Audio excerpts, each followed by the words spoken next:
What's up, Hamas and Hamets? Welcome back to the Kampai Sugai podcast. Guys, it's been good. Right now we're recording in Christmas season, you know, the jolliest season of them all, you know what I mean? It's so great. It's been getting colder, but it's still freaking hot, so I don't like that. But I'm waiting for it to get colder. And today we got someone who's man, he knocks out people cold. Man. No, you know what I'm saying? No. I'm a gentle creature, sir. Speaking of ice cold, man, this guy will knock you out cold. But like you said, he's a gentle giant. And you know, a friend from elementary school days. I mean, It's been such a long time. It really has. But today we're gonna be talking about your life now and the transition that you've went through from. I mean, from elementary. Well, we don't have to go all the way that far back then, but till even now, where you're doing Muay Thai training and MMA training as a coach. So please give a round of applause for Kamanu Muay Thai, Mr. Kamanu Ruiz. And Kamanu Muay Thai is your Instagram. Kamanu Thai. Yes, Kamanu sir. Thai. Kamanu Thai. Okay. Yes, sir. That is my IG. Well, how come you so first off, why did you get into like martial arts? Man, the way I got into martial arts is kind of funny. Okay. So, you know, most of my early life growing up on Oahu, pretty mundane. You know, a lot of kids grow up with single mothers here. Local family, you know, my family that's rooted here, they have a lot of roots in Korea. So they're second generation from Korea.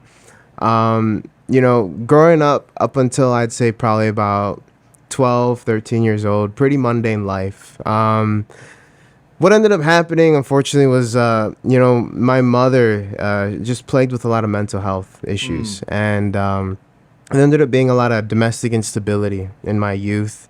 So I ended up finding myself experiencing a lot of house displacement from about the age of 13 to 16 up until I left Hawaii. During that time, from about 13 years old, I found myself living with a lot of different friends' families. There's the Cobb Adams family in Kailua, which I'm still very close with. I was close friends with their son, Gus? Jacob. Gus Cobb Adams, no, the dad's name is Jake Cobb Adams, and Monica Cobb Adams. They're big in the church in Kailua, so you might have seen them around. Do you? They're all related in some way, so they're probably, it's probably them. Shout out to Winter Community College. And, you know, there's a few other families I had lived with, but during that period of time, Jake Cobb Adams, Jacob's dad, he had told me, he's like, you know, I think it would be really beneficial for you to kind of go and get involved in something that would help you be more productive about your emotions internally and have an outlet, you know, instead of acting out in school or outside of school or at home. So long story short, I found my way to an old gym up in Kapaa Quarry known as Mixed Martial Arts Development, Team MAD, with Brandon Wolf and Brad Tavares and all those guys back when they were all up there.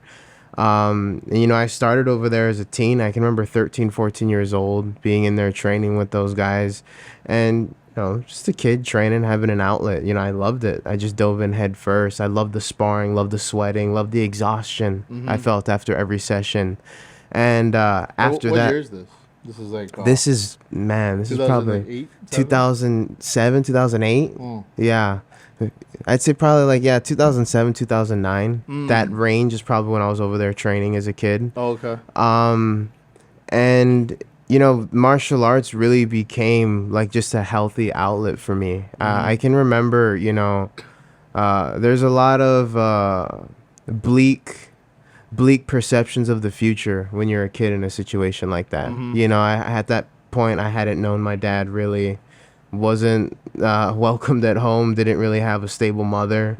So I remember just thinking of what there was that I could kind of tether onto for hope. And, you know, I found myself watching a lot of YouTube videos of Muay Thai fights in Thailand in Lumpini Stadium. And I used to just watch all these videos all the time and just daydream about some type of future in fighting one day. And for whatever reason, as a kid, like, that gave me hope. You know, that was like my real life video game. And because of that training and seeing myself be able to make progress, and then being able to actually feel confident in my own skin, right, and what I was capable of and defending myself or any situation that might arise, I found that to be really beneficial as a kid. So that's kind of how the path of my my my my life into martial arts began. Soon after that, there was a old gym in town called Laupo Hoi Hoi Muay Thai. They used to train out of some fitness facility over there, and one of my friend's mothers, she would drive us over all the time. So I had the MMA stuff with the families I was staying with, and then I had my friend's mom from school taking us to town to train Muay Thai. And when I had found the Muay Thai and I was watching Muay Thai on YouTube, I was like, oh man, this is it. You know what I mean? Like, I found my passion, like my niche in martial arts. You know what I mean? And yeah, that's really how it began for me. And during that that time period, like I'd say like 2005 to 2010, that was kind of like a renaissance period for like MMA, I think, because Oh yeah. you know, I think people were still trying to figure it out too, like what MMA was. But like in Hawaii, it was like, you know, the thing about like the MMA in the past there. I mean, it was a big scene. I mean, you don't see it as much in Hawaii now. Like I'd say like promotions like Destiny and MMA and stuff like that here. You know what I mean? Yeah.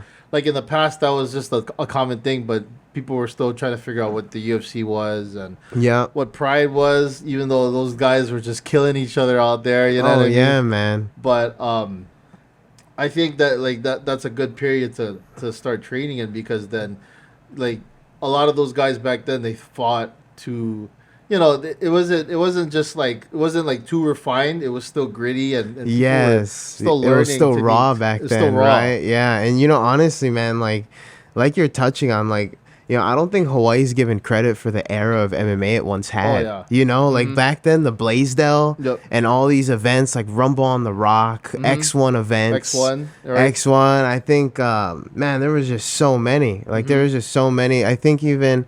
I can't think of the name. I think it was like IFC or something like that. There was some type, but yeah, they had some big events over here back in the day.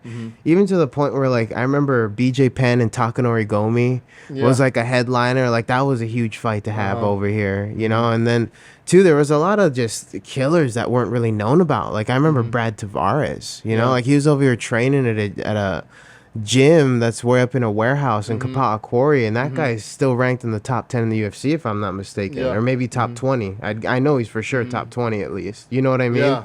And Still active too. still active, man, all these years later.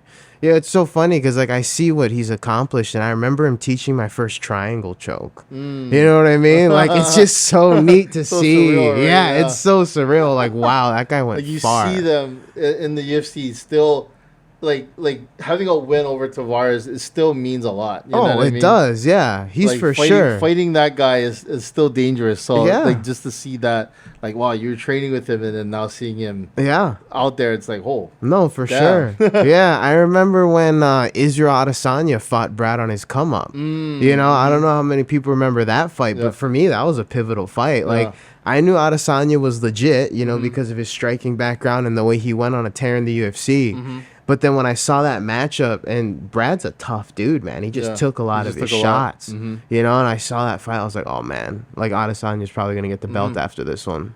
And know that what I really mean? did. It turned his career around after that fight, because he started getting a lot bigger headline fights. Yep. You know what I mean? Yep. And then he had that belt. Yeah, and then he had the belt after. Yeah, absolutely. Yeah, man. Yeah, Hawaii's got a pretty like rich fight history for sure. Scott Junk too. That was another big guy in the gym. Yeah. I remember him fighting a lot of events on Oahu. Yeah, man. All these guys, dude. I looked up to him so much as a kid. Legends. Legends. Yeah. Legends now, yeah. For sure, Legends right? still, yeah. Yeah. Yeah. Definitely, man. How does that feel? Like you get to see guys that you're training with, right? And learning techniques when they were earlier in their careers as like MMA fighters, and then like seeing them like when they progress. Do you get encouraged and say like, man, that means that I could still learn more as a mixed martial artist? And Oh yeah, absolutely. I can remember particularly I just moved to Florida and I was like 16, like right about to be 17, and you know, when I had first moved to Florida, it was was an interesting transition, to say the least. You know what I mean? It's just completely different world out there, you know? And I remember at that time, Brad had been on The Ultimate Fighter. That was when he was getting into the UFC. And I had watched this whole thing on The Ultimate Fighter and then saw him perform out in the UFC. And I was like, all right, like, this stuff is possible. Yeah. You know what I'm saying? Like, it just gave me a different level of self-belief. Like, at a minimum, who knows where you're going to end up, but you should try. You get what I'm saying? Give it a try and see where it goes. Yeah. You know? Absolutely. So, for the transition to Florida, what was it like going to a different environment? Because, you know, with like for me, when I first went to Florida, I mean, the only big difference for me so far was that it rained pretty heavy and it was humid as fuck, man. It's hot over there. But, you know, like, transitioning that kind of culture, because you come from a low state, there's so many different people here, and you go to Florida, it's a lot different. Yeah. So yeah, man. What was that transition like for you? Man, you know, so two things stand out in my mind about that that I can, like, identify as, like, all right, this is a different place. You know, I can remember going into high school there. It was like my first week in Florida. And, you know, it's called Olympia High School in Orlando, Florida. And all of a sudden, it's lunchtime, you know, lunch period. And you go into the cafeteria, and it was the first time I witnessed real segregation by ethnicity. Oh. You know what I'm saying? Like, you had all the hood kids, all the black kids right here. And then you had all the Spanish kids. And then you had, like, your preppy white kids. And then it was just, like, all these subsects of kids, and they were cliquey. And, you know, I'd never understood something like that coming from Hawaii. Like, I had never witnessed that before, you know? And me, man, I'm very multi-ethnic. I got all kinds of stuff in me. So for me, I was like, where do I even fit in? Yeah. You know what I mean? Like, you know, it's a different identity thing, right? Correct. Yeah, the identity differentiation is just, it's nothing like the Aloha State. I can tell you that. Like, yeah, as an example, my mother, ethnically, she is African-American, Native American, and Korean. So I have black blood in me, you know? And I remember when it was like the first or second day of school, I was hanging out with the group of black kids in the cafeteria, you know? And when one of them looks at me, the football player, and he's like, "Where are you from?" And I was like, "Hawaii, but don't worry, like, I have black in me, like, my mom's half black." And he looked at me, he's like, "That ain't black, get out of here." Oh, wow. Yeah, like, he really said that to me. Like, I couldn't believe what he said. And I was like, "You serious?" He's like, "Yeah, that ain't black, bro. You ain't black. Get out of here." What the heck? And I was like, "Oh." What the heck? I was like, "All right." Like, you want to get bad if I told him I did a 23andMe and I found out I was 1% black. He would have said, "You're not black, dude." You 0.05 black. 0.05% black. Oh, man. Yeah, man. So the segregation was different. You know, it was wild. And, you know, I can honestly say, too, the environment was just different in total because of the neighborhood I was living in the city. You know, Orlando, Florida, it's a big city, you know, and I was living in this area known as Metro West.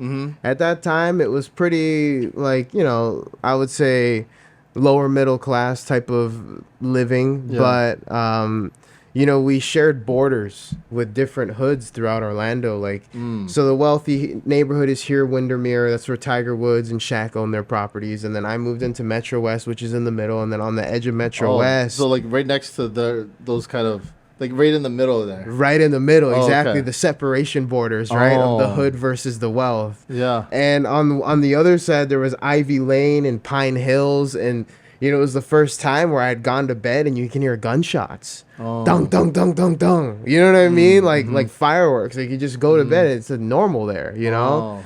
And, man, I remember, I think it was like my third or fourth week there. I couldn't have been there longer than a month. You know, there's this time where where I'm sleeping and it's maybe 6 or 7 a.m. in the morning. And I hear knocking at the door. Dong, dong, dong, dong, dong. Dong, dong, dong, dong, dong.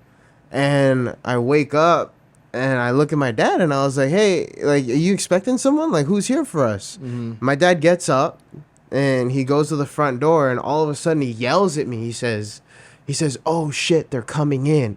Oh shit, they're coming in," like screaming at the top of his lungs. And as soon as I hear that, I come out of the bedroom and I'm like walking down the hallway to like see what he's looking at. Yeah. And he sprints open and he opens the closet door and he threw me a machete. And he grabbed the machete. Shit. He grabbed the machete, man, and he sprinted out of the front door. And as he opened the front door, dude, there was 3-4 dudes, like grown-ass black hood dudes, like gold grills, the gold chain, all of it, standing in the front of the door. And there was 2 more in the patio getting into the house. It was the middle of a home invasion. Correct, yeah. It was a home invasion. And my dad had chased the pack of the 3 dudes one way through the hallway. And I came back out following him, and the other guys from the patio had jumped out and crossed back through the hallway because it was a double-sided hallway. My dad chased the first pack of 3 guys this way, and they were running around a lake that lined across our apartment complex in the back. And the 2 guys that were in the patio jumped out, crossed back to go in the front as I'm coming out of the house with the machete. So me as a kid, instinctually, I see my dad running. Yeah. I start chasing the 2 guys now with the machete.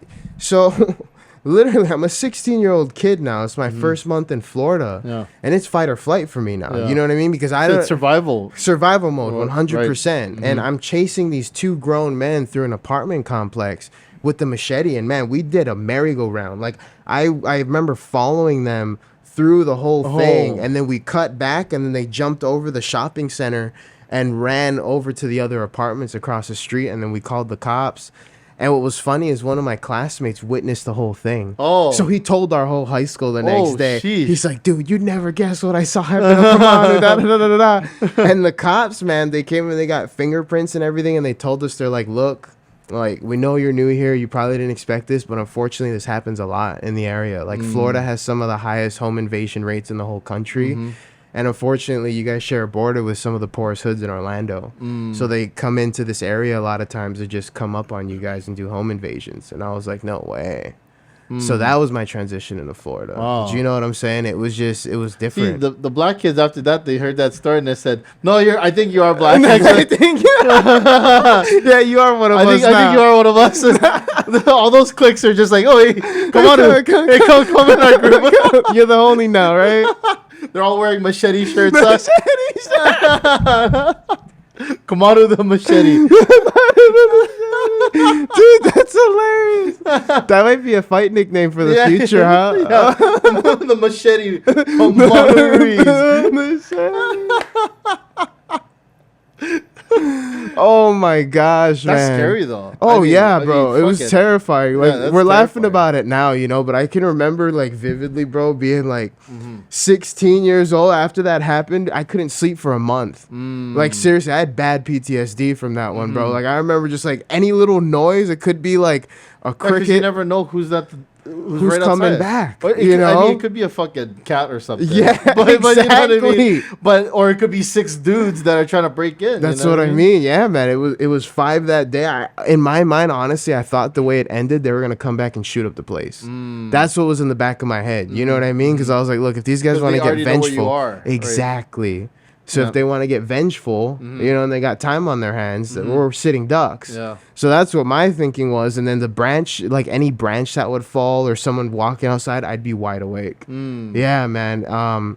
But finally, you know, a few months went by and, you know, I kind of just readapted and just realized where I was, and that was it. But yeah, that was for sure.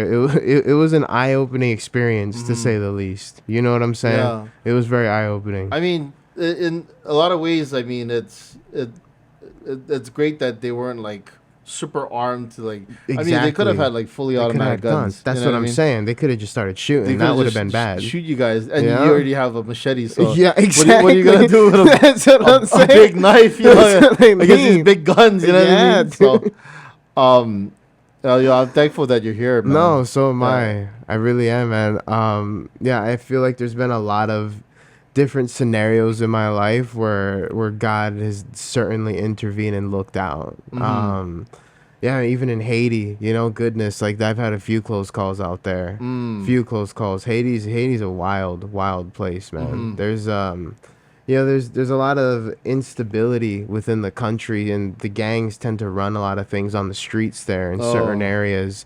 And it's not even gangs in the Western sense. It's more like motorcycle bandit groups, if that makes sense. Just groups of people that have their own agendas for survival, essentially, in different communities. Oh, okay.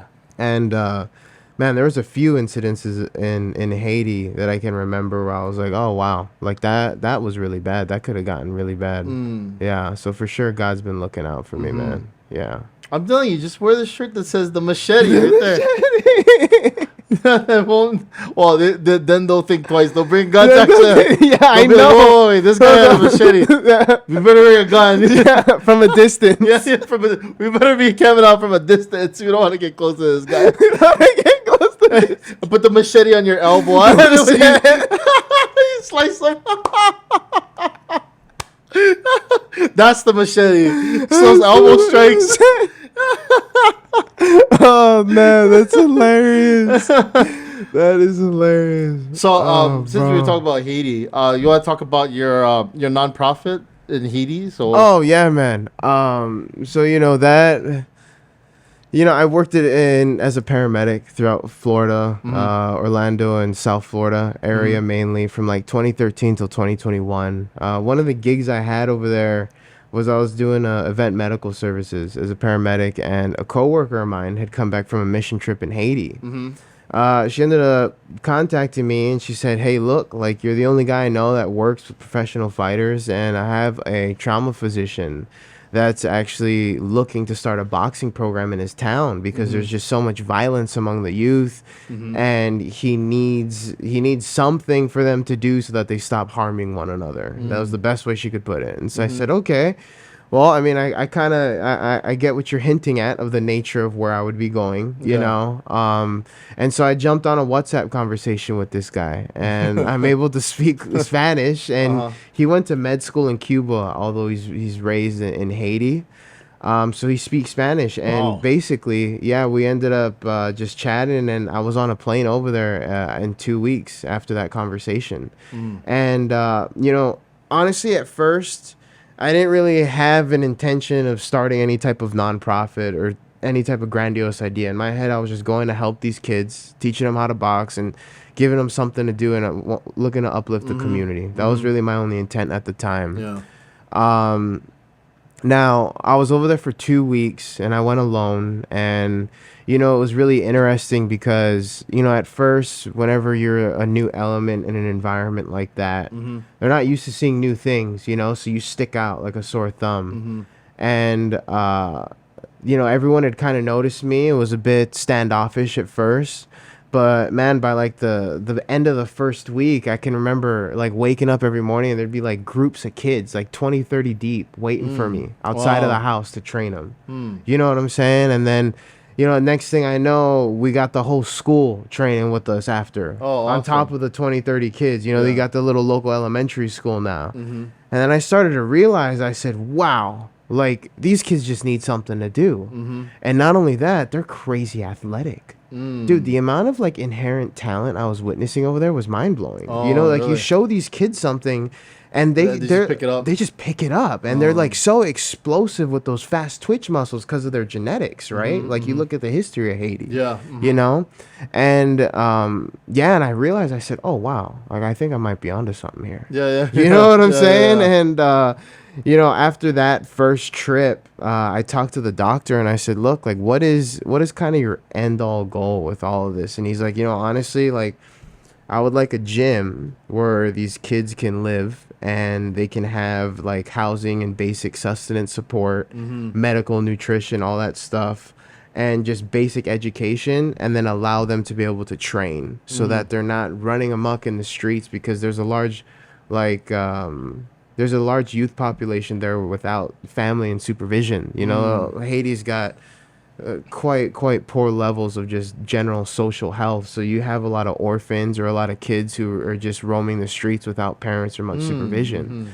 And long story short, I was like, okay, word. And I went back to Florida, and I sat down with like a designer, like an actual developer for commercial level structures, and came up with an entire blueprint of what the facility would look like. And then I talked to the physician about what his timeline was, and then I started developing like a real business plan for what it is we were projecting to do. And then I realized, I said, you know what, like, first trip, okay to do like on own expenses, but like realistically, if this is something I'm gonna look to do long term, I need to legitimize it. So that's how the nonprofit came about.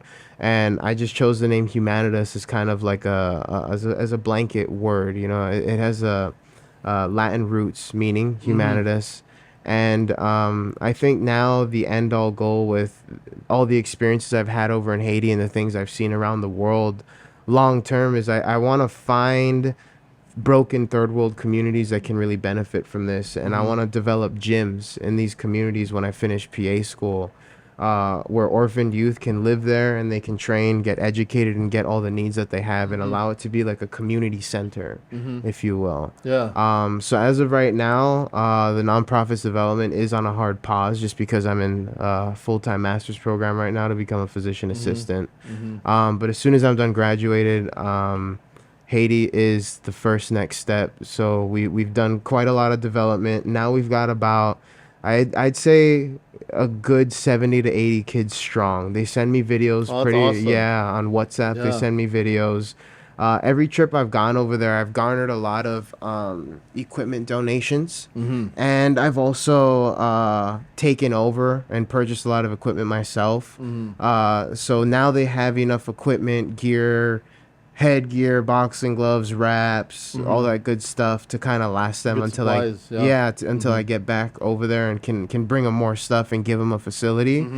So they're kind of just training in the interim, waiting for me to come back and build for them. That's awesome. Yeah, man. We were just talking about how like Haiti is one of those places where it's very dangerous, right? And Yes, sir. you know, what you're doing is a great service because you're not just educating these young individuals, but those are people who are going to grow up to be part of that generation of what Haiti is going to be like in the future. Absolutely. Right? And they can grow up having really good qualities, good morals, good values, and then this stigma of what Haiti is now could be completely different in the next generation.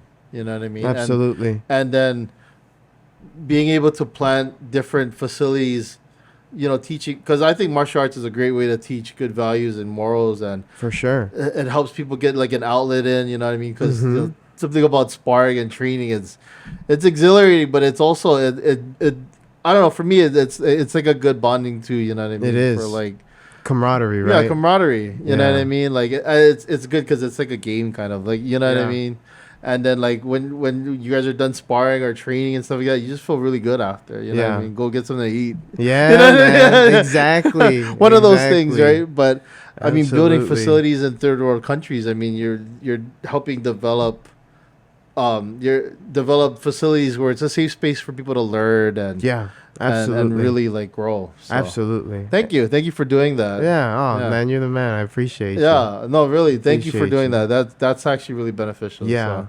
And you know, honestly too, I think now over time, after reflecting on the experiences I've had in these places enough, I think I start to realize that the person that I've become now is directly relative to the opportunities that I had through martial arts. You know, and I think if my efforts over time can even impact one kid in that community to that extent, he'll be able to go back and help someone else and open their eyes, and it'll just be a ripple effect over time. And that's really my goal there.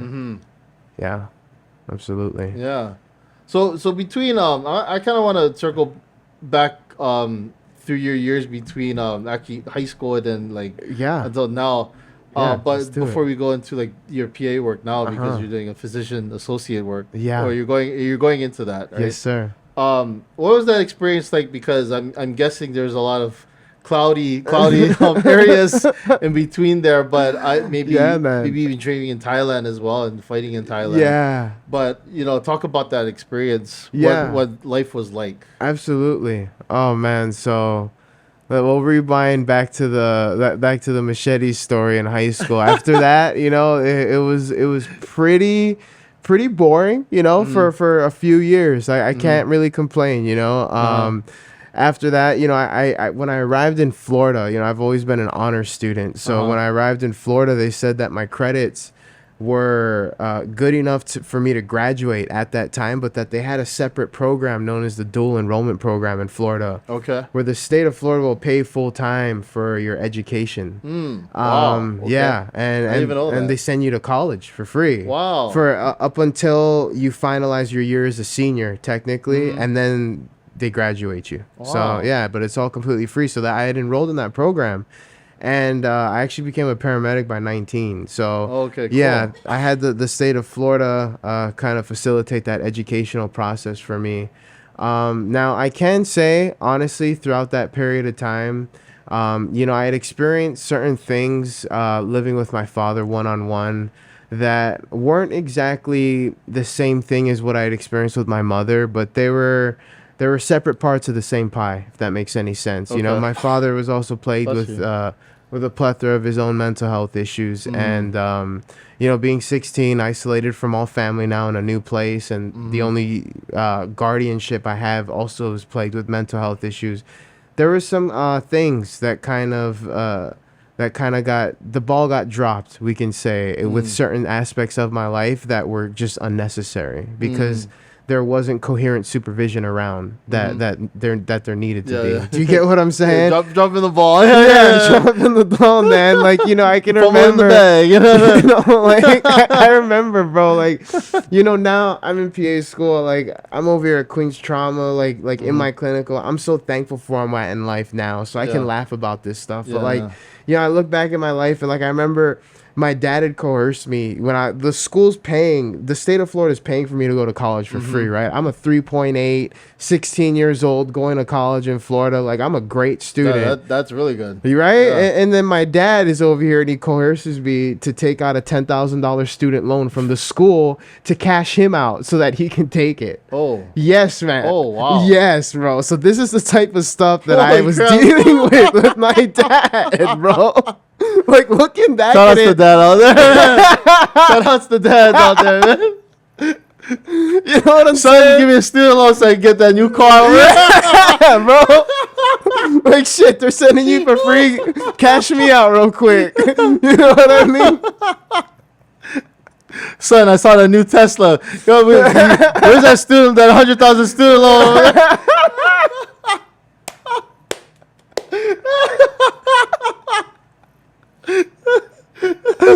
Oh my god, bro! Like, yeah, man. I mean, that's funny, but still, that's really messed up. No, dude. yeah, it's dark. crap. It's dark. We can laugh about it now, but it is dark. You know, I mean, it's financial abuse, right, to a minor. At the end of the day, that's what that was, and I was able to, without the professional therapy modalities that I needed, I was able to cope as best I could. I was always training, always doing jujitsu, always kickboxing, Muay Thai in Florida. So I was able to keep my temperament to a certain level. But what ended up happening, man, was, I started to take MMA real seriously at around like 19 after I became a paramedic and was working full time. And I was fighting MMA a good amount, and I think it was like I was training for my fifth amateur fight, and at this point, like, I was starting to entertain going pro, right? And I was training with a team in Orlando, and I started cross-training down in Miami. So 19, I just turned about 20. I was like freshly 20, and I started cross-training with a team in Miami, MMA Masters.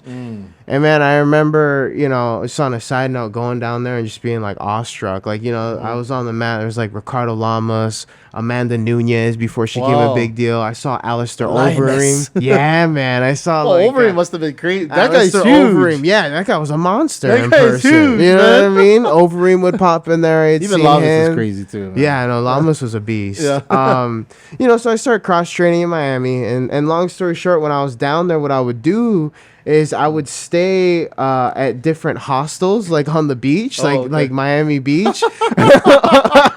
I was like, wait, on the beach? Hostels on the beach? Yeah, man. They got these tourist hostels all over the beach in Miami. For real? Yes, Really? bro. And you meet all these internationals from all over Europe, over. Okay. Yeah, it's pretty crazy. Yeah. And long story short, I was staying with some friends of friends during one of my trips over there. And it was a house party, and because of the way I'd grown up, I wasn't aware of it at the time. But now I am very aware of the mechanisms in place that cause me to have these types of cravings, if you will. Oh, okay. Back then, as I'm competing and I'm working and doing all these things, I'm fucking taking all sorts of drugs. Like, I loved escaping mentally. And I didn't know why that was back then. Do you get what I'm saying? In retrospect, it was because I was running away from the psychological pain that existed, right? From my upbringing. But yeah, you're trying to find that escape. Exactly. Right. Exactly, man. I was just trying to find an escape, you know? And, you know, I had gone to this house party, and long story short, I ended up getting a bunch of acid from some, like, girl that I was hanging around over at this house party.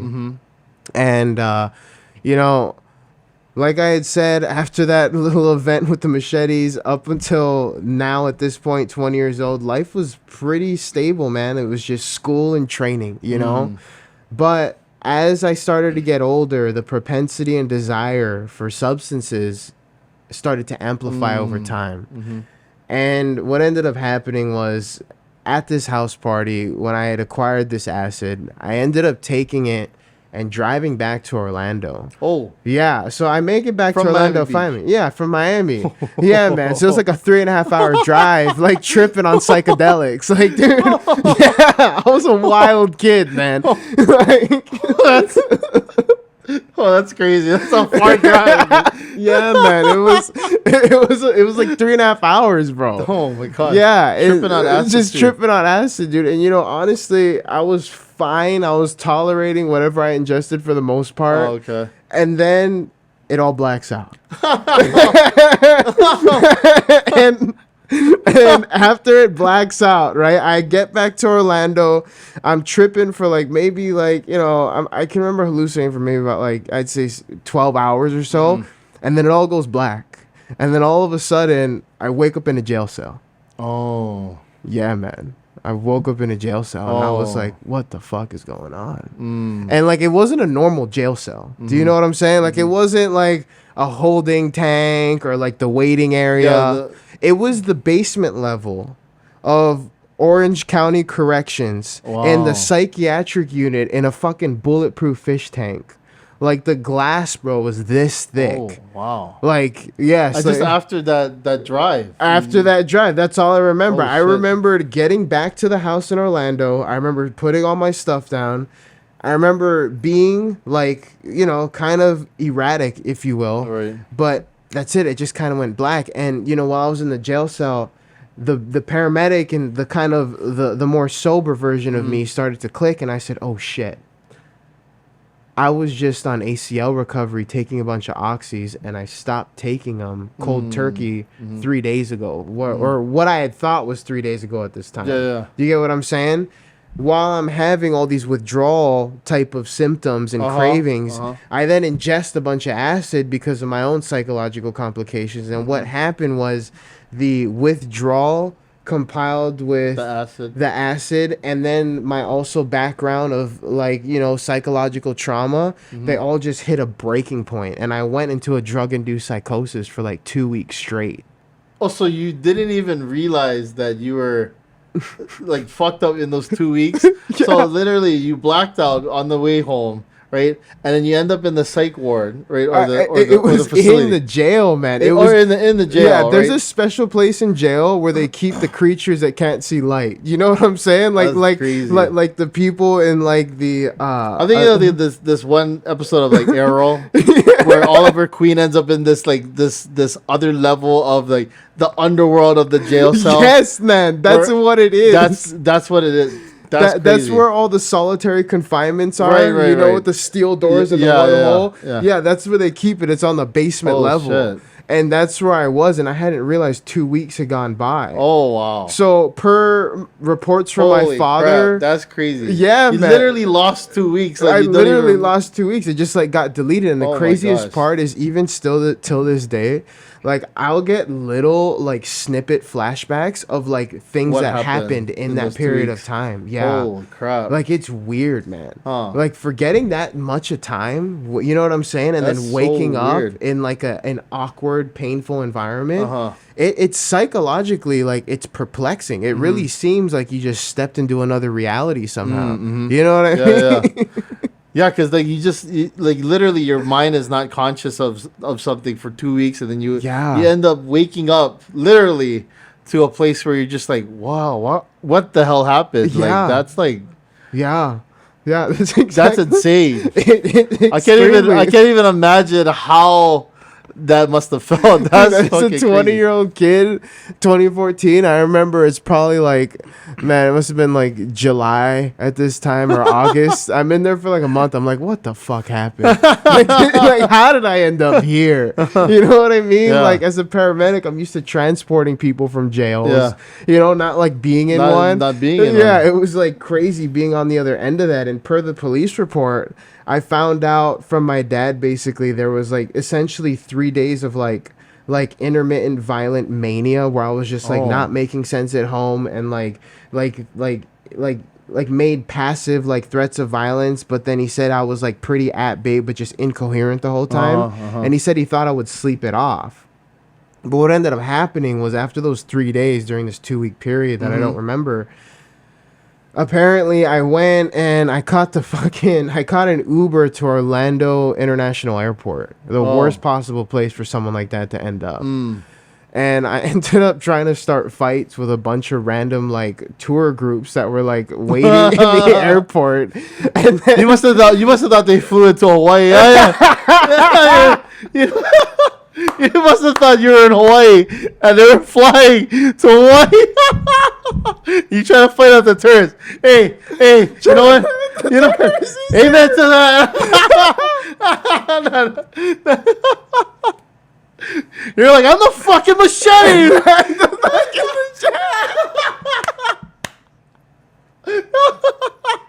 machete. 20-year-old me is a different person. You know what I mean? Like, that guy wasn't thinking straight, bro. That's so sorry. Go on. No, it's funny though. I laugh about this stuff all the time now, you know. And you know, I end up trying to fight these people, and basically what happens is then airport police gets on me, right, for causing a disturbance. And as they're coming on me, per the police report, it stated I exited the airport and I found a construction driver's vehicle next to a construction site at the airport. Oh, jeez. And I got into the truck and I turned on the truck and I started driving it.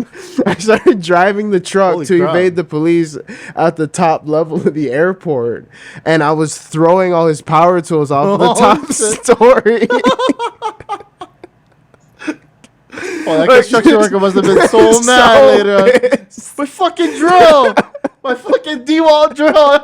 He's probably thinking, poor guy, man. And you know, the cops end up doggy tying me. I remember that vividly because that is one of the snippets I do remember. Okay. Just like a bunch of dudes dogpiling me, and thank God they were being like that. Because dude, I was a Florida man. Yeah. Do you know what I mean? Like I was a Florida man at that very moment, and they could have very well shot me. Yeah, you know what I'm saying? That's what I was just thinking. They could have totally just shot me, and I'm so I pray and thank God every day that they didn't, bro. And you know, long story short, they transferred me to the facility, and then the rest is some help. Well, that's the thing that actually was funny about this whole thing. That's how the whole case got dropped, is because in court, the judge, after the whole 3-month period comes out and we do the due process, the judge looks at the sheriff that arrested me and said, "This man doesn't have a criminal record. He was alone and didn't have any weapons on him. Why did you take him to jail and not a medical facility? You guys should have taken him to a medical facility. This case is dismissed." He's like, "Sir, I'm sorry." And he looked at me and apologized. That's what happened in court. Wow. Yeah, man. Dude, God was watching you. That's man. what I'm saying. You know what I mean? Or he was wearing that machete shit. Or you were He's like, he didn't have any weapons, but he had his elbows, man. He was ready, dog. He was ready. I mean, that's fucking crazy that yeah, bro. Like that whole instance, and you're able to get out of it like pretty scot free. Yeah. You know? No, I know. Man, that's God's grace, dude. No, amen. Literally. It's God's grace. You God had a plan for me this whole time. You know, for sure. And you know, honestly, it was at that point that I actually, after that point, had continued on. That's when I really started to struggle with mental health. Like that became a real thing in my life after that, because, you know, I started to realize like, whoa, like maybe the things I experienced like weren't okay. You know what I'm saying? Like maybe like the pain that I felt like when I was crying all alone about certain things that my mom had done to me, or sleeping on the streets, or living with different families. You were just suppressing it. Yeah, I was suppressing it, man. You know what I mean? And it was at that point, you know, that I started to deal with heavy bouts of depression and, you know, like even at some points, like some real mania, like of just like where I couldn't sleep, and I was just like really angry and like almost incoherent at times, you know. And it was at those points that I started to get, you know, committed to psych wards after I left, because while I was in the facility, they had committed me to a psych ward in there. So that was my first experience with that. And honestly, that was a wild place too to think about, because, you know, I was pretty coherent in there. And you know, it was the city and county psychiatric unit for their individuals in the corrections department. So at that point, you got to realize you're dealing with some of the worst of the worst. You know what I mean? Like my bunkmate, bro, he was an El Salvadorian MS-13 member. Like straight up, his name was Xavier. He went by God. X. Yes, bro. Oh no, dude, I swear, dude, I would wake up in the middle of the night, and he would just be doing weird shit. Like, like he'd just be sitting up, like wide awake, like looking up at the moon, like peering through the window. You know what I mean? I'm just like, you all right, buddy? This dude loves the moon, man. Just like, oh, dude, what? This dude's turning into a werewolf right now. This dude's turning into a werewolf. Bro, you know, I remember one day, man, like, you know, we're sitting down at lunch, and X, you know, he's my bunkmate. Like, like, you develop some type of relationship with these people. And he just starts going. He's like, you know, the fucking voices, the voices. And he like starts grabbing his head. And I'm just like, oh my God. And I was like, X, it's okay. Like, you're right. Like, bro, just breathe. Like, we're here. I got you. It's okay. And he's like, it's like, no. And like, you know, like whenever he had a come down, you know, like whenever they gave him his tranquilizing medication and he calmed down, we were in the room. And, you know, this poor kid, he told me that what had happened was he had a twin brother, and his whole family was involved with gangs as an El Salvadorian family, definitely. The older brother, the twin, all of them. And he said what happened was his older brother was high on PCP, and he watched his older brother chop his twin up with a samurai sword. You know what I'm saying? And, like, when he told me that, I was just like, fuck. Like, I'm sorry. Like, I hugged him at that point, and he was just crying. You know what I mean? And it's like, you know, when I look back at stuff like that, I start to realize, like, you know, the experiences we have as human beings are kind of directly relational to the end point we end up in sometimes. Not all the time. Not all the time, but sometimes it's directly relational. And I think that was probably one of the first eye-opening times I had seen that, you know. And, you know, like I was building off of earlier, like when I had first exited the facility and I had left that psychiatric unit, right, for all the convicts, and then I was left with dealing with all these like memories of all the things I had been through. I was like, well, fuck, like I'm not okay either. And it just created like this cycle of like uncovering all these memories I had forced myself to forget. You know what I'm saying? Like, yeah. Or just you in your mind you were choosing to move on from these things, but they were still clinging on to me, exactly, because I wasn't getting the professional help I needed. Right, I wasn't talking to anybody back then. So after like the 7th time, man, I remember like coming out of the psych where I was like, dude, I'm so done with this. Like, I can't hold a job. Like, you know, this is all 2014 now, so we're talking like going into 2015. I'd say I think like February 2015 was probably the last time I had been in any type of psych facility. And I remember just thinking, like, I'm so tired of, like, this cycle, of instability, of, like, in and out. Like, I'm going on a year of this stuff now. You know what I mean? And it was at that point that, you know, I had met my first wife, and I actually started to get help. You know, I started to get, like, real professional help. And, you know, it wasn't even to the extent that I really needed but it was still something to where I would call a professional and go have a meeting and talk this stuff out. Yeah. You know, once every few months, you know, whenever I really needed it from making me just fall back to my knees, if you will. And then I never really revisited it again after that, thankfully. Yeah, man. Awesome. Yeah. I mean, that's incredible that you, I mean, were able to process that. I mean, I'm thankful that you didn't get shot or like So am something I. like seriously like. I mean, in between that time, you could have seriously got injured through that whole extremely. experiences. I mean, like I'm getting like something about moving to Florida. Within the first month of moving to Florida, you get like a home invasion. Yeah. I mean, that's traumatizing. Oh, yeah. Right? But then the just have that mental capacity. I'm just gonna move on. But then like revisiting it later in your life, and you're just like, fuck, I could have fucking died. Yeah, bro, You know what I mean? exactly. You know, and at this point, I'm 20 years old. You know, Yeah. I'm 20, turned 21. That's too many like experiences to like to just swallow. to swallow. You know, what like I mean? yeah, To process that's at too one many time. what ifs on the edge. Yeah. You know what I mean? Right. Like had it gone a millimeter the other way, you know, I might yeah. not be here. Yeah. Yeah, Exactly. No, for sure, for So- sure, man. So like from all that, right, 2015, and then how'd you get into like more like training and then even you know Yeah. more Muay Thai? No, absolutely. You know, it's interesting because, you know, a big part of snapping out of all that was returning back to fighting again, because I had realized that, like, you know, the one commonality that happened was like the initial overdose to then jail created this cycle where I wasn't involved in the gym anymore. And the longer I stayed away, the worse it got. So I remember I think it was after that last cycle where I started to try to go to these drug rehab programs, right? To just maintain psychological stability and sobriety. Those are my two main things. And so that's what I mean by the help I started to get while I needed. I had a condensed period of oversaturated help for like 3 months straight. It was just living in facilities, talking to professionals like every other day, because I just knew my mind wasn't right, you know?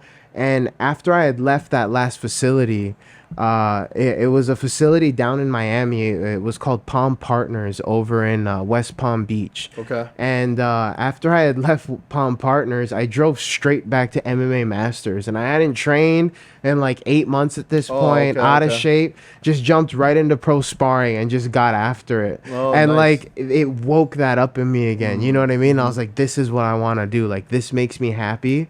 And it was after that I started to train and compete again. I think I had taken like a few more amateur fights, and then I had met my first wife back at the end of 2015, and we were together for a bit. And she was 7 years older than me, and like a lot more established in her life. And she had asked me, she's like, you know, with this fighting stuff, like, what is it that like makes people really good? Like, it was a conversation we had one day, and I was like, you know, like the thing that these guys are like winning with high ratios is that they're like superior than all in like one aspect of MMA. They can do everything else, but like they have one thing that makes them really good that they can fall back on. Or that not niche, but like their specialty. their yeah. specialty. Right. And she's like, well, what do you like doing the most? I was like, honestly, like, I don't really have a specialty, but like, I love striking. Like, it's like my favorite thing. And she's like, where would you go, like, if I were to pay for like a training camp? And I was like, what do you mean paying? She's like, well, you know, like, she's like, I can't necessarily say like I'll pay for the whole thing. She's like, I'll pay to get you there, and then you can use your money to keep you there. She's like, but like, I can hold down the home front, you know, I can keep the housing here for us, and you can go off and train wherever you need to like really try to see if you can do this. And I was like, okay. So I picked Thailand in 2016, and that's how I ended up there. So the first time I went over to Thailand, 2016, I was 22 years old at that time, and I ended up in Bangkok, Thailand at Khao Sam Rit Gym. I actually got the recommendation of that gym from Ivan Flores, Max Holloway's Muay Thai coach, because I used to train with them a bit. And yeah, man, diving into Bangkok, that was a whole different world. That's a different world out there. Really? Yeah, man. Yeah.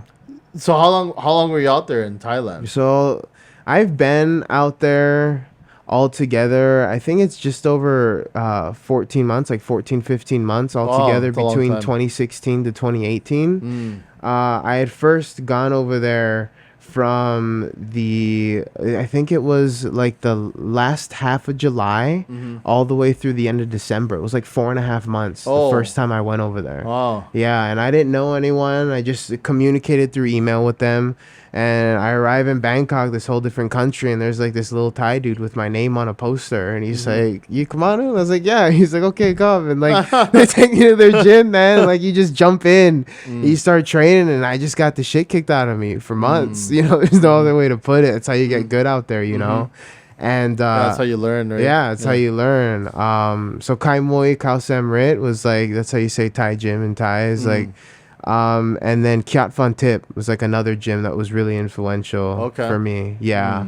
And I was over at Kiat Phan Tip for the second half of that trip, and it was over there, man, that I really started to like learn what real Muay Thai was. You know what I mean? I had this trainer, and he's still a great contact of mine. He checks on me in his cute little Thai way that he can, but he's an old man. His name's Nim Nuan Luk Matuli. Okay. Ajahn Nim Nuan Luk Matuli, and he's like OG, like a golden era Muay Thai, fought hundreds of times, and then his brother was like a big time champion. So Ajahn Nim Nuan like really brought me under his wing, and like, man, I remember so many early morning sessions like training with Ajahn Nim, and like he would like explain to me like concepts of fight sports I hadn't been introduced to before. He was explaining to me things like learning how to pay attention to people's tendencies and building fight games around that.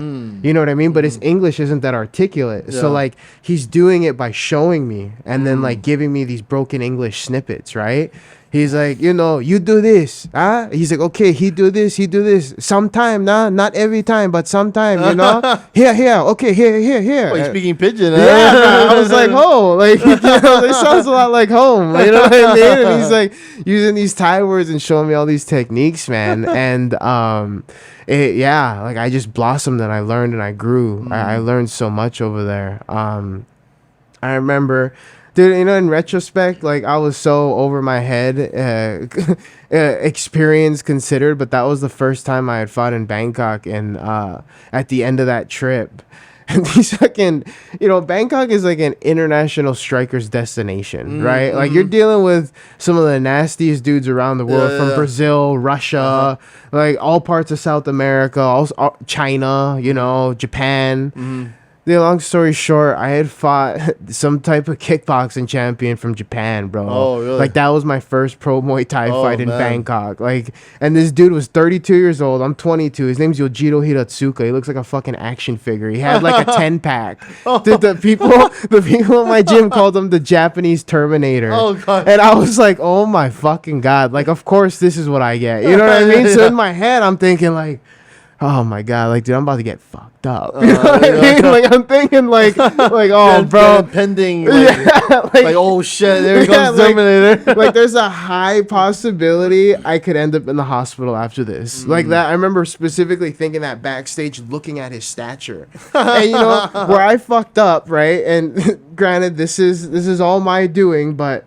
You know, I brought over one of my boys from Miami who was a party dude. Yeah. And because the gym told me, they said, look, like, you know, in Bangkok, the serious stadiums are like Lumpini and Rajadamnern, right? Those are like the meccas where you see like the 1FC fights and RWS and all these Muay Thai highlights. They said, look, you fight Asia Teak Stadium. They're like Falang, which means like a foreigner, a tourist. They're like, easy fight, Mamelai. Like, don't worry, easy fight. So in my head, I was like, oh, bet. Like, I've been sparring with like a bunch of high-level Thai champions. Like, I'm going to get like some... bag, I was like, I'm going to be like fighting some European like fucking tuna can. You know what I mean? I'm going to go smash them. You know? So I'm like, bet. And my boy arrives a week before my fight from Miami. That's the worst. Yes, bro. And he's ready to party. And he's like, yo, like, I'm 22. He's like, let's go rage. And like, dude, no exaggeration, right? Like, fucking God be my witness. I slept 4 hours in the 48 hours before my fight. Dude, I drank a handle and a half of vodka, like just straight up. Oh, sheesh. Yes, I ate, the things I ate for nutrition were 2 pieces of pizza and 1 apple. Oh. Like, I did myself the greatest disservice of all possibility before this fight. And then I go there and it's a fucking killer. And I was like, oh my God. Yep. There goes that vodka that I just drank. There goes those 2 pizzas and an apple out of my system. He's gonna kick me in the body and it's gonna come all out. Bro.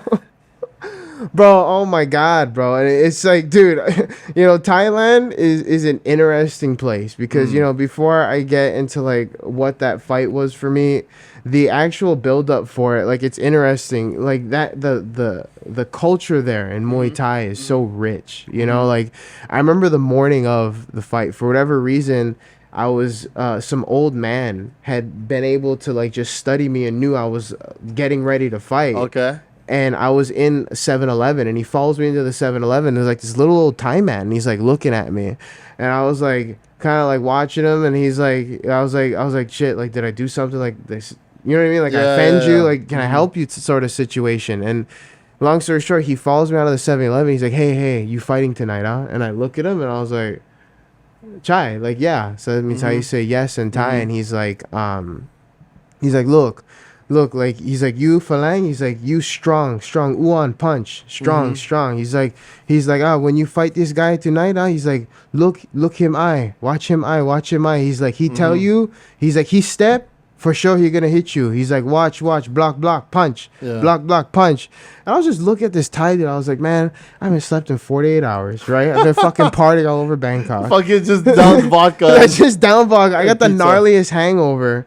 And then here little Mr. Miyagi's like giving me fight cred. Like this can only happen in Bangkok. Yeah. You know what I'm saying? Like it was just like, it was a surreal little 3 days of my life there. Like I vividly remember that place. And then, I get to the stadium and we get backstage and it's this fucking Japanese dude. It's the guy that's on my Instagram reels that's pinned to the top.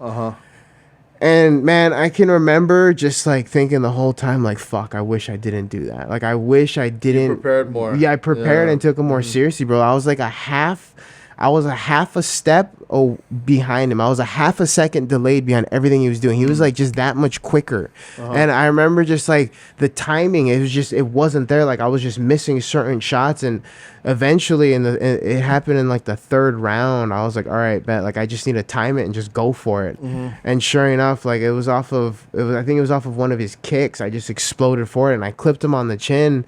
And I had him on his feet, almost able to put him away, but I just lost that one on points. So it is what it is. But I came away from that fight unscathed. I didn't have to go hospital, nothing, not even a cut on my face. And I caught him with an elbow and split him open. So he was getting stitched up. So I felt pretty good about that. I was all right, I did okay. Yeah. You know what I mean? All things considered. Being fucked up for exactly. Being all fucked up. I was like, I did all right. All things considered. All things considered. But I mean, that's a good lesson to learn, because then you're like, fuck, you're like, you could have actually won it. Yes, exactly. Had I taken it seriously. If you were more prepared. Yeah, so. And honestly, these experiences now, I think that's what makes me the coach that I am today with the guys I work with. Because like doing this stuff to myself and witnessing it with other fighters that I've come up with, like now when I work with athletes, I'm like particularly sure about the environment that they have around them before competition time. That is so important. It is so important to just be rested and ready for war. Yeah. Yes. Because it's like, when people watch like MMA and stuff like that, it's a little different because they're watching it from an outside the cage perspective. Yeah, right? man. But then in the cage, it's different because the perspective, I don't think people realize, but they're just seeing another opponent. I mean, there's the referee, there's like Herb Dean or something on the other side, but I mean, it's just you and the other person. It's just you and the other person. And there's certain things you can't see, you know what I mean? Yeah. Versus someone on the outside, they can see it. Absolutely. You know what I mean? Absolutely. And it's easy to tell someone like, punch him, but then it's like, oh, but my fucking shoulder is out. You know what I mean? My shoulder is out. My shoulder got dislocated. They don't even know, like, oh, this person's elbow got fucked up earlier in the first round. Broke your hand. You know what I mean? Yeah. Fighting is such a dynamic sport, man. There's so many things that go into it. I was over in Australia over the summer from June until August. And I was up in far north Queensland, right? In the middle of nowhere, a mining town called Bowen. And, one of my old training partners in Bangkok, his name's Jay Tonkin. We got him to number 5 in the world while I was over there living with him. Oh, okay.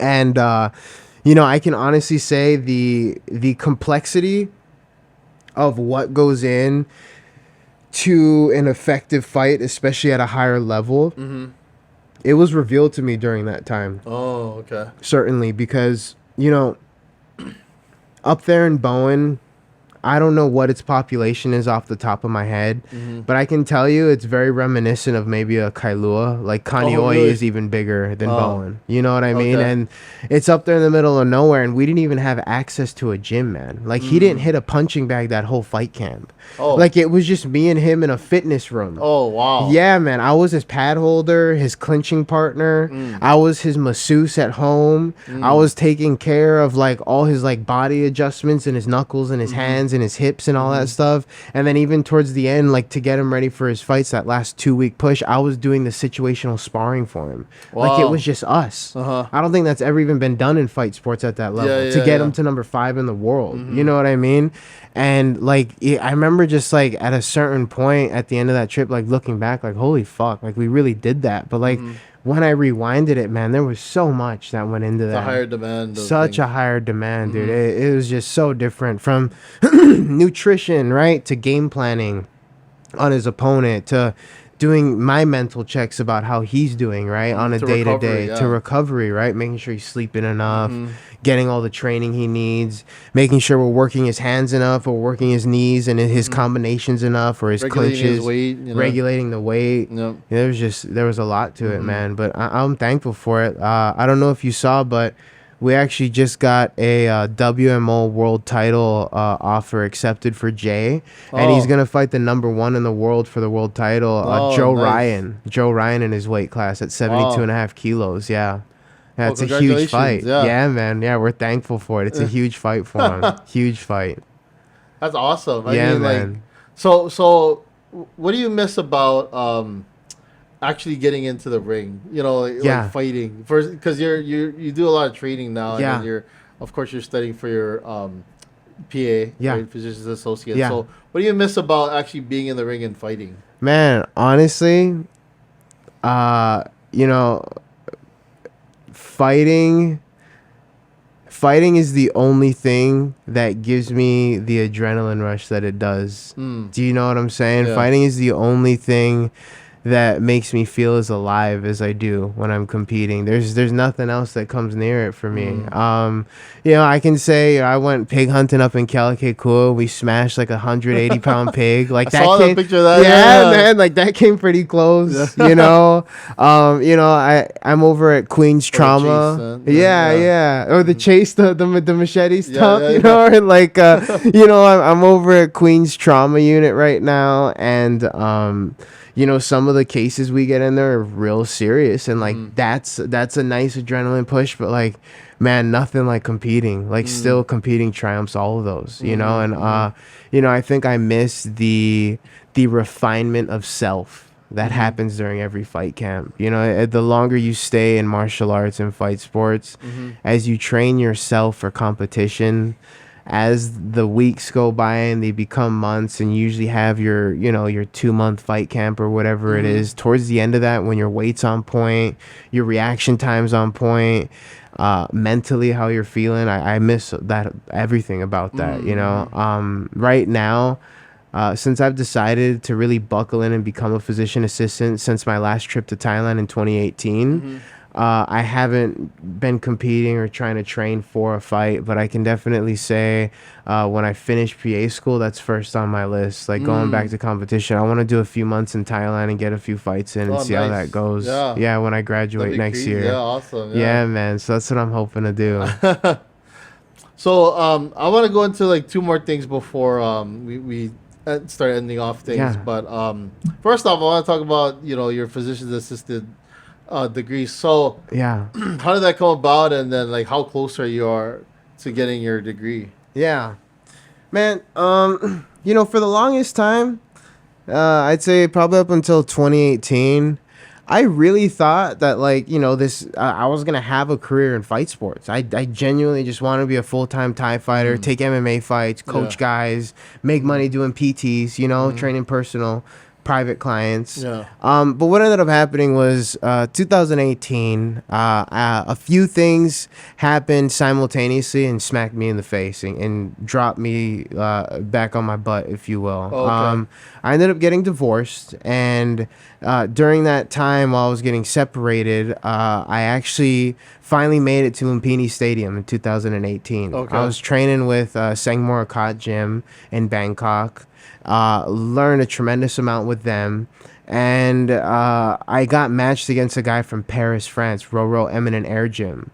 Long story short, I've had 3 knee reconstructions, and my surgical repair from 2017, where I had my meniscus stitched back in place, it actually came undone when I jumped into the ring. Oh. Yeah, man. And so by the time... Oh, that must have hurt. Yeah, yeah. And there's there's a video clip of... Well, I don't have it anymore, but I remember seeing the video clip, and you can kind of clearly see where the knee tweaks and the sutures, like, get undone. The glove tap happens, and like I think it was by the first kick, I just fell flat on my butt and was like, "No, it's not happening." Oh, yeah, bro. So it was just That's bad, tragic. and it was on live Thai TV during the Thai New Year. Oh. It was the opportunity I've been dreaming of since I was a 13, 14-year-old kid, bro. You know, and I remember the gamblers just going mental, throwing shit because they all lost their money, right? Yeah. And they're just all throwing shit and yelling in Thai, and I was like, "Oh my god, like this is a nightmare. Like it doesn't get any worse than this." And so I'm at the low of my lows, right? And ironically enough, I'm staying in a hotel in Bangkok called the Smile Inn. Oh, ironically, Smile the Inn. Smile Inn. Okay. The Smile Inn. So I was anything but smiles at this point in my life, and you know I'm due for my 3rd knee surgery. You had one frown. One Your first frown at the Smile Inn. You know, I watched my childhood dream get snatched from me, right? Oh, and man. it was at that point I realized, like, dude, like I need stability. Like I can't keep doing this to myself. You know what I mean? Like I can't keep like having all these ups and downs and like dealing with like instability. And I had known it since I was a youth, right? So I was so accustomed to living a rocky lifestyle of highs and lows. And I was like, I want a life of just highs and then being able to do what I want to do to sustain myself, something that was like stable, you know. And it was at that point I stopped trying to compete and I enrolled full time into my at that time I had been entertaining a bachelor's degree, let's call it. I was very part-time but not taking the classes very seriously. You know what I mean? And it's hard because you're going back into school. Exactly. And I had kind of dove in full force, and I decided on physician assistant with my background as a paramedic. So 6 years later, I was able to finally get accepted into physician assistant schooling. And you know, the process to actually get in to become a physician assistant is extremely rigorous. You know, every year, the usajobs.gov, they drop like a top 10 careers list, and the PA physician, the PA profession rather, has made it on that top 10 list, I think, for like the last 6 or 7 years consecutively. Wow. Yeah. So like, you know, it's very hyper competitive when these people are applying. I think I applied to, it was just under 20 programs. I think I applied to 18 programs or something like that. I got 5 interview opportunities. I got accepted to 2, and I declined 2. So I had finally gotten in, and the program I had decided to move forward with was between UC Davis and the University of Washington Kona campus. Okay. So I chose to come back home for my grad school degree, and that's actually how I ended up here. So we had 1 year in Kealakekua. Wonderful staff there, and I've learned an incredible amount in this program. And then after our first year in didactic, we have a 1 year clinical year now where they essentially send us all over the nation and all over the Hawaiian Islands for our clinical rotations for a year straight. So far from my clinical rotations, I've had in September I did orthopedic surgery. Last month I was out in Alaska for cardiothoracic surgery, so I was doing a bunch of heart surgeries over there. Okay. And then now I'm over at Queens right now for trauma surgery. Wow. Yeah, man. Yeah. That's intense. Yeah, man. Yeah, it's very intense. It sounds fun though. Yeah, no, it's super fun. I actually have to go into Queens tomorrow. You know, the hours are brutal. I'm not gonna lie. You know, they got Yeah. me waking up at like 4:30 in the morning. You know, for Mhm. like these 12 to 14 hour shifts, or depending on the day how busy it is. Mhm. But you know, I can honestly say that I'm very thankful for the opportunity to care for these people. Mhm. And, you know, right now I'm still in my And to learn. clinicals, Yeah. right? Mhm. So I'm not in the direct responsibility of the care for these people, but I'm assisting with the care, right? And I'm Mhm. also learning a tremendous amount to then be able to care for my own populations in the future. Yeah. So I'm very thankful for that because I'm starting to see everything full circle now, Mhm. especially as time goes on more and more. And that's even more beneficial as even a trainer too for someone that trains MMA fighters Yeah, because you're able to even talk on a physiological um yeah, you know no, absolutely. side of things, right? Yeah, yeah. Well, I know what's going on with these Yeah. guys, right? Mhm. Yeah. Like especially with the Australia thing, it was interesting be able to interblend the science with the fight sports. You know, from Mhm. things like knowing when certain bones weren't of his weren't in alignment, and then Mhm. getting them back in alignment, and Mhm. feeling his difference in his kicking power. You Mhm. know, Mhm. or things like nutrition and electrolyte balances and Yeah. things like that, or hydration, right? Mhm. Being able Mhm. to tell when he's dehydrated and stuff Mhm. like that. It made Mhm. a world of difference in his performance. Yeah, That's good. so I think it's just the beginning with that. I can't wait to blend that stuff in the future. Yeah, totally. Yeah, man. Yeah, it's gonna be cool. It's gonna be really cool. So, one more question before we start wrapping things up. But Mm-hmm. so for yourself, what do you expect yourself to do in the future? Let's say maybe 10 years down the line. What do you expect yourself to be? You know, like, do you expect yourself to really get into more training, you teaching? How do you see yourself? Man, so firstly, I think my career in medicine as a physician associate is something that I'm always going to maintain over time, even if it's in a part-time capacity. Mm-hmm. I definitely would like to work full time for like the first 5 years just to give it a strong push. Mm-hmm. In the subspecialties that I'm interested in, Mm-hmm. particularly emergency medicine and trauma medicine, Mm-hmm. just because of I think the widespread applicability of those experiences, right? I Mm-hmm. think as I continue to travel into third world environments and try to make impact in different communities, Mm-hmm. the more experience I have in EM Med, more experience I have doing trauma surgery and things like that, I'll be able to take the knowledge and experiences from there and actually be able to make a difference in communities Mm-hmm. in different places. Yeah. So secondly, kind of building off of that, I would like to continue with my nonprofit and open up gyms in third world communities. Mm-hmm. Haiti is first on the list. Right after that, a close friend of mine, his wife is from Puerto Rico, and Mm. they want to do a project over there Oh, in Puerto cool. Rico. So we're Yeah. gonna be looking at Puerto Rico next, and then I have another close friend who's from Honduras, and he has Oh, that would be really family. cool. Yeah, he has Yeah. family over there, all in Honduras, and he said that that would be a great place to do a project as well. So, Mm. building gyms in these third world communities and helping kids is something else that I really strongly foresee for my Mm-hmm. future. Mm-hmm. And honestly, the third thing would probably be just a genuine jump in full time into combat sports. Like that stuff fills my soul, man. Mm. Like Mm-hmm. whether it's my guy Jay, like meeting him in different parts of the world and helping him with his fights, Yeah. or competing myself, other athletes that I might partner with and start helping in the future. Mm-hmm. And then plus two, I wanted to really expand my training experiences. Like Mm-hmm. when I finish school, man, I want to go check out Team Nurmagomedov in Dagestan. Like those Yeah. guys are special. You Uh, know what I mean? I think it'd be so the Eagle cool. MMA. Yeah, man, it'd be so cool if I could Mm-hmm. just go help them with Muay Thai and learn how they Mm-hmm. wrestle and do And all how their they grapple, sambo. right? You know what I Mm-hmm. mean? So I want to do more stuff like that in the future. Mm-hmm. I would say that those would probably be the biggest things I foresee for myself. Yeah.